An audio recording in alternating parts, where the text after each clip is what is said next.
There's been a lot of talk about kind of a collective effort for teams to kind of make sure that this season goes ahead. I'm wondering, like, as one of the veteran guys in the group, like, what's kind of the message that you have to convey to, like, how we can make this work going forward? That it's just going to take everybody. It's going to take, everybody to do their part.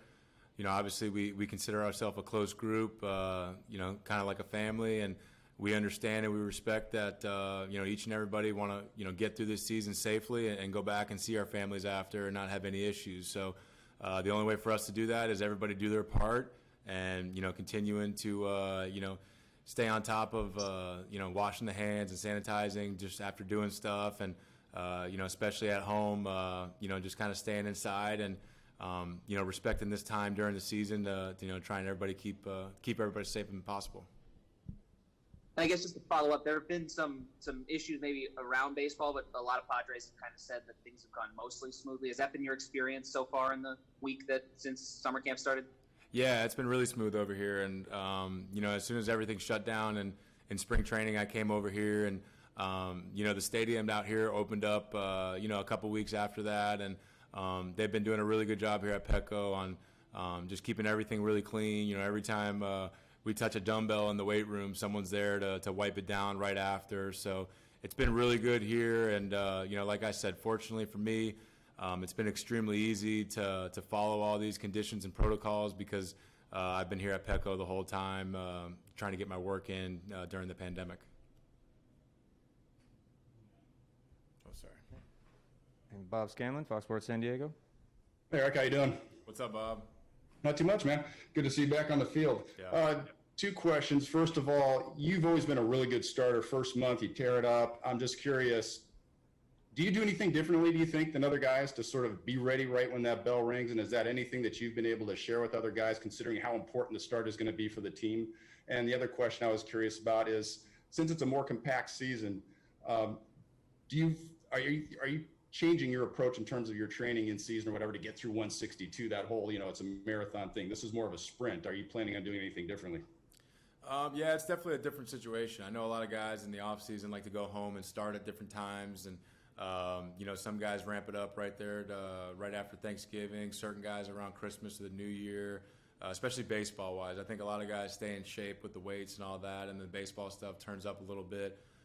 This year was a little bit different, obviously, because of the reasons outside of baseball, and I think a lot of guys have just learned the process throughout this whole entire thing. Us, the guys that are working out here at Petco, we, tried to maintain a similar program to an off season the first couple months or the first month at least. And then from that point on, you want to kind of simulate more of a regular day and like a regular season type thing. So, we turned up the running, the conditioning, the weights, and then after got to face some of the guys here that, the pitching, like Craig Stammen and Pierce Johnson and a lot of those guys that stuck around. So, after that first month that everything was shut down, it seemed, like a pretty normal routine as far as coming to the field, getting your work in, and being able to face live pitching after.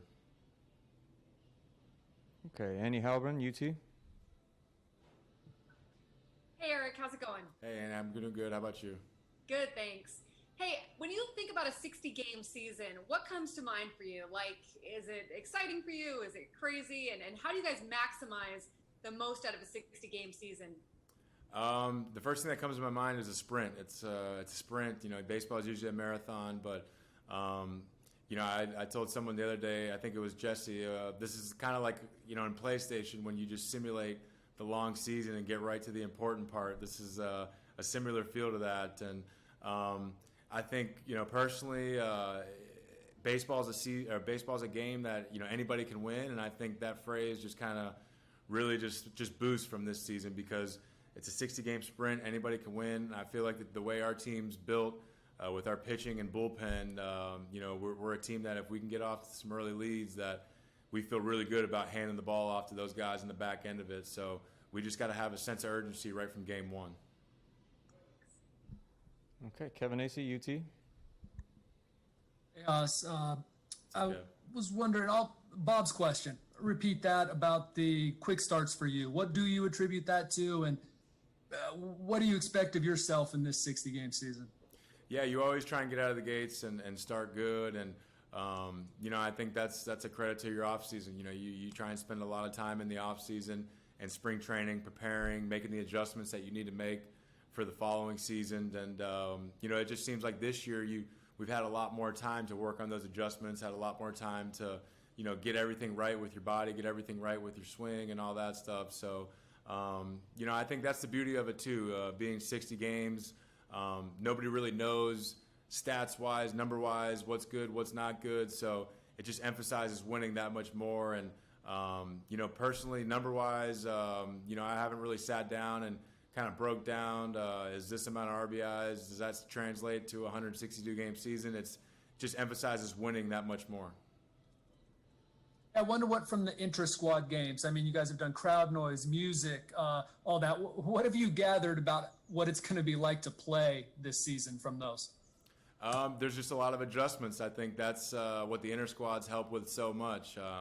There's times in the infield when we're communicating, when I'm, Profar is trying to tell me a pitch that's coming or something like that. Usually you whistle or do something along those lines. And now with there being no crowd, we had to make a little adjustment there because the hitter can hear you and you don't want to tip the pitch.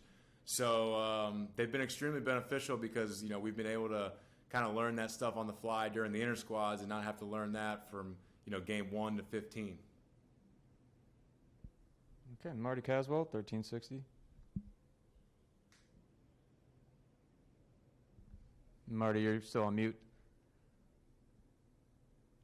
Damn, one day I'll figure this out. Hi, Eric. Hi, Marty, how you doing? As the Padres first baseman, you will probably come in closer contact with players from other teams more than anybody else except your catcher. Do you have to go in prepared to play your position any differently, and what precautions are you going to take? And would you consider wearing a mask? Yeah, I'm definitely going to have to make adjustments on that end. I know there's a couple different rules on being socially distant from the runner, especially while the play is not happening. So that'll be some stuff that, I'm sure I'll have to adjust to and kind of learn when that goes down. And I'm sorry, what was your second question again, Marty?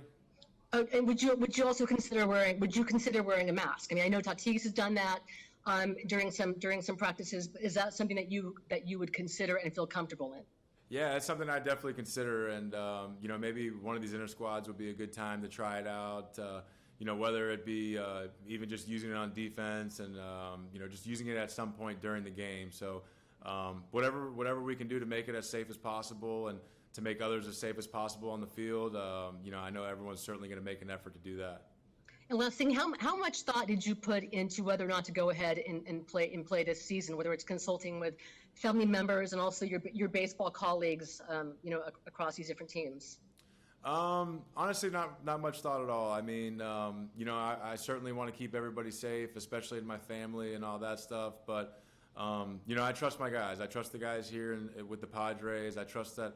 All the guys, the players, staff, and everybody are doing whatever they can truly to have a season and to play this game. And, and I can speak on the Padres' behalf and all of our players and stuff. And you can really notice and see everyone doing their part to keep it clean. And, I just hope that everybody else in the league does the same. But, baseball is, obviously what everybody loves to do. And we're going to do it, if it's safe, we want to do it as much as possible.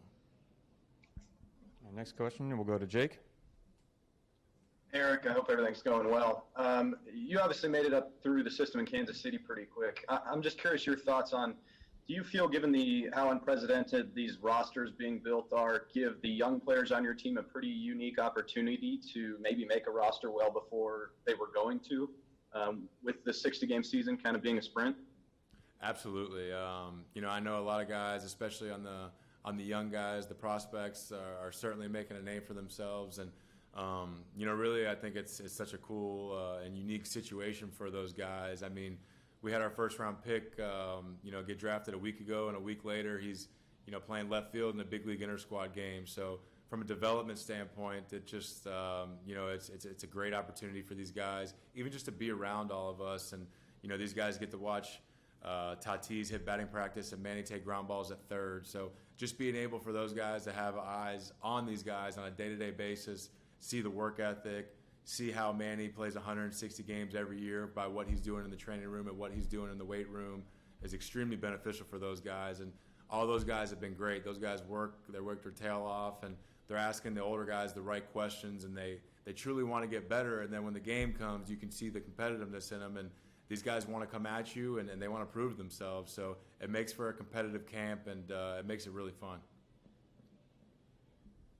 Okay, and we'll go to Darnay, NBC.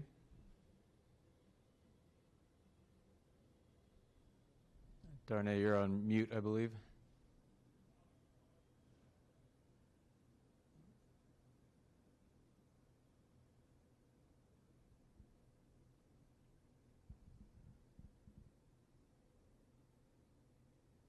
Unfortunately, can't hear you, Darnay. You got me now? There you go. There it Yep, is, yeah. gotcha. Sorry about that.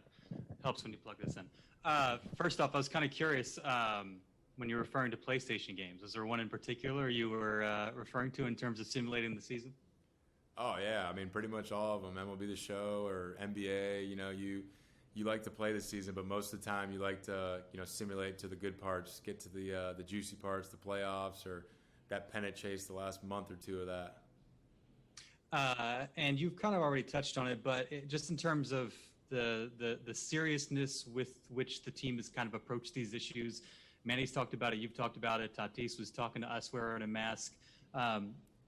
You feel like the team is just, does that help kind of your overall comfort level, knowing that guys are taking it seriously? Do you feel good just about, in terms of the overall leadership from an experienced coaching staff as well as the players, just the way they've approached kind of a strange set of circumstances? Yeah, you certainly want to, be as safe as possible and as comfortable as possible at the same time. And, personally, I haven't done enough research whether or not to know if the mask or not can truly help outside and on the field and all that. But at the same time, we're still competing and we're still going out there playing baseball and trying to do it to the best of our abilities. So it's something maybe that we'll have to look into. But if at some point, if the league wants to make it a mandatory thing to go out there and wear a mask because they feel it's as safe as possible and they've done the research and studies behind it, then, I don't see why players wouldn't be all for that, because we want to be as safe as possible, like I said, and we want to be out there playing baseball as well. Thanks. All right, one final question. We'll go back to Kevin Acee. Eric, can you tell us about working with Damian Easley, what he brings, his experience, and how you like that? And also last night, you tagged a couple fastballs, but what do you think of Mackenzie Gore?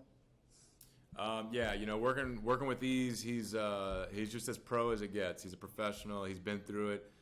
He's been through the grind plenty of times. He's made some big time adjustments throughout his career too. That he really improved his power numbers and made some big time overall adjustments to his game offensively. And it's nice to be able to pick his brain to kind of hear the different stuff and the different adjustments he made.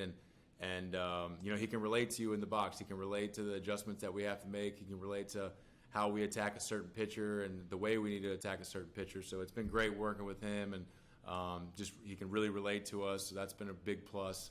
And then facing Kenzie last night was awesome. I think just seeing him being with Paddock a lot, it just makes me feel really good about that both ways. Proud of Paddock on taking him under his wing, and at the same time, you don't want him hanging around a guy, or couldn't have him hanging around a better guy than Paddock to be locked in and to understand that he's going to be a big part of this team. If we have success as a team and we're doing what we want to do in October, Mackenzie Gore is going to be a big part of that. So he needs to know that, and he needs to feel comfortable around us. And Paddock's been doing a great job of kind of settling him in and getting him acclimated with all the guys. And I tell you what, facing him last night, it didn't feel like facing a 21-year-old prospect. It felt like facing a big leaguer. And I got a chance to talk to him after the game, and he had said he didn't feel all that great. He felt like he was off a little bit, and I just told him if he was off and that's what the stuff he's featuring, then he's in for a really good career. So it's just been fun working with all these guys. It's been fun to get to know these guys, to see these guys on the field, and watch them compete against us in the games, because these guys aren't here for us to get their work in. They're here to compete and show their value.